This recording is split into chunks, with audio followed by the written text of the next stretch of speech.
So da yawa mutane sun ce matsalar da suke samu shine ba sa jin Hausa ko ba sa jin Turanci akan issue na wannan, akan issue na translating da sauransu, akan kuma yanda za su yi order. So muke zuwa abin da za mu yi shine ga yanda za ku yi kuka kuna translating daga wani yare zuwa Hausa. Let's say misali ka buɗe application ɗin da kake amfani da shi. Let's say for example wannan 1688 ɗin. So bayan mun buɗe shi maybe I don't know ko me muke so, ya danganta da product ɗin da muke saya. Misali wannan Nokian waya. So let's say let's have detail about it bari muga product ɗin da suke da shi a wannan ɗin. So misali bayan na shiga kan wannan. So ga bayanan nan ina so na yi translating ɗin bayanan zuwa yaren Hausa. So abin da zan yi dai still zan fara screenshotting. Bayan na yi screenshot kamar yadda kuke kallo, bayan na yi screenshot sai na yi minimizing. In na yi minimizing sai in je in dubo wato Google Translator. So Google Translator kana iya downloading amma ni dai da wannan application na farkon nan mai suna Google da shi nake amfani. Ga shi nan ta sama wannan. So ta waye za ka shiga cikin shi. In ka shiga cikinsa haka ya buɗe. Yana buɗewa za ka kalla icon na biyun nan da shi nake yawan danna wannan. So in na danna zai kawo ni gallery na. A nan ya kawo ni gallery na sai na yi selecting.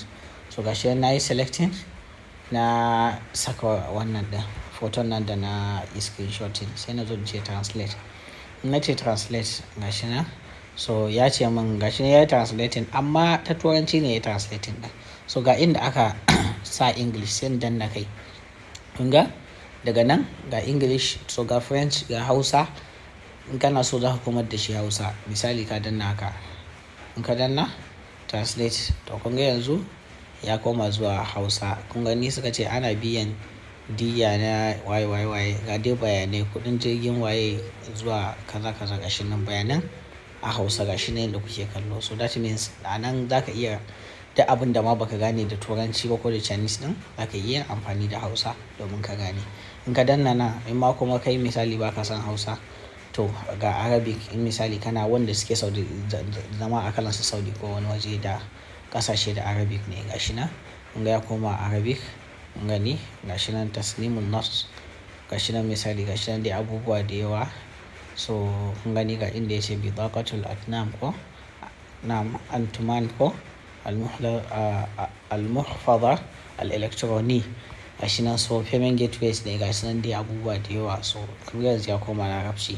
So za ka iya amfani da shi ka yi da abin da kake bukata kuma in ka zo ka danna sai ya koma Turanci. So kowa dai da abin da ya fi gane shi a sauƙi. Wani za ka kalla da Hausa ya fi ganewa, wani kuma da Larabci, wani kuma da Turanci, wani kuma da French. To duka dai in French ne ma ga shi nan ina French za ka sauka ƙasa ka nemo inda French yake. Fi ko? Ga French nan sai ka saka. To in ka saka kun ga yanzu wannan ya koma French. Ni dai ban iya French ba saboda haka gwara in koma Turanci. So ga shi nan so ya koma ya dawo kan wato akwai language differences.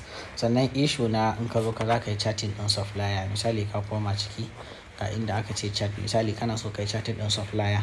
A ko da yaushe ina ba da shawara. Misali ga note ɗin supplier ai ba ka san me ya rubuta ba. Kana da wannan advantage biyu ko dai ka yi screenshotting ɗin shi. Misali ka yi screenshot ko kuma ka yi copy ɗayan biyu.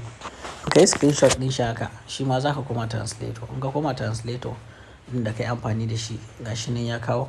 Kun ga automatic ya dawo da shi zuwa Hausa. Oh ya dawo da shi zuwa English.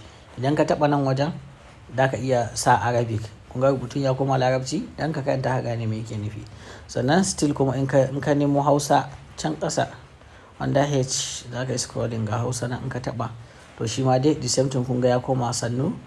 Duk wayoyin hannu nau'ikan fitarwa ne. Babu shigar Sinanci ko me. Hausa wahala yake bani dai but I hope you get it. So za ka dawo to misali English. Kun ga suka ce our mobile phones are export versions. There is no Chinese versions. All are English versions. Please be careful when placing order to avoid returns whatever. Sun ba da store instruction ɗinsu da sauransu like this like that. So misali kana so ka yi chatting ɗinsu ka nemi su ragi aka iya sai ka yi minimizing. Jiya na yi bidiyo na ce ga yanda za a yi amfani da ChatGPT wajen translating. Okay, na yi bidiyon amma ban ɗaura shi online ba, amma maybe zan ɗaura shi ko da yaushe. So misali a bidiyon na nuna yadda ake amfani da ChatGPT ka yi wannan, yadda ake amfani da ChatGPT ka daga wayanka kake translating na abubuwa. So za ku duba bidiyon za ku kalla, ina ga zan ɗaura kan TikTok. So in ka zo nan misali ga ChatGPT akan WhatsApp, misali ka ce ka rubuta mata rubutu da duk yaren da kake ji ka rubuta mata kawai. Misali ka rubuta da Hausa, misali ina so na siya wayoyi guda 30 kuma ina so a bani discount, wato ragi ko discount, ko aka iya rubuta shi da Hausa ragi, discount na misali mu ce 10%. Misali 10%. Misali ka rubuta haka sai ka doka ka sa submit. A yanzu ba gashi wannan abin da na rubuta na saka submitting. Ina so na siya wayoyi guda 30 kuma ina so a bani discount na 10%. To dama already ChatGPT na faɗa mata ta a previous starting ɗinmu da ita ya canja magana na zuwa yaren China in na yi rubutu. So a nan wajen gashi nan ya rubuta zuwa yaren China. Sai na zo ni sai na kofa. Idan na zo na kofa zan ɗan ƙara gyara ta. Kun ga inda wayoyi suka fito ɗin na su yan China sun san wani wayoyi ne mai wayoyi yake nufi. To sai ka zo na misali ka goge saman nan inda ƙasa dai inda baka so nan za ka goge. Ya wajen masu yaren China nan misali za ka bari kamar haka. So misali ka je can saman can ma duk ka goge su. So misali sai wajen da aka sa wayoyi ka je ka goge ka sa fonts, tunda fonts turanci ne. In kuma kana so sai ka nemo ka sa ta gaya maka sunan waya ta China ita ma sai ka saka. So misali sai ka in kai selecting ɗin duka sai ka yi copy, ko kuma za ka iya haka ko sai ka yi copy ɗin shi ta nan. Daga nan sai ka yi minimizing. Bayan ka yi minimizing sai ka koma cikin application ɗin. Bayan ka koma cikin application ɗin sai ka zo ka saka sai ka yi pasting. In ka yi pasting sai ka tura ma mutum. Za ka iya cire stars ɗin nan na WhatsApp. Kun san WhatsApp in yi bolded na abu sai ya saka stars ɗin nan.